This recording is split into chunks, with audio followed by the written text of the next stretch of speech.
Vajaa vartti on ottelua pelaamatta, kun Wesley Sneijder antaa sinimustia Vaparin. Jälleen vaarallinen pallo luukulle.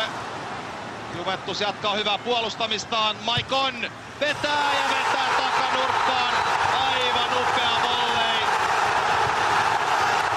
74,5 minuuttia pelattu, kun Inter vihdoin ja viimein siirtyy ottelussa johtoon. Ja millä tavalla?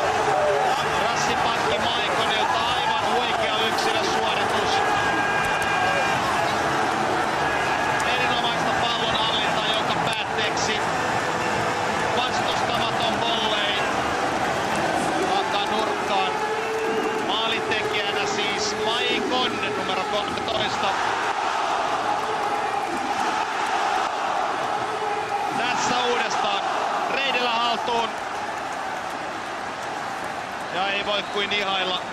Reisi jalkareisi suoraan kuin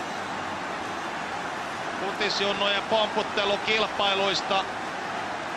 Kunnes lähtee terävä tykitys takasivuverkkoon.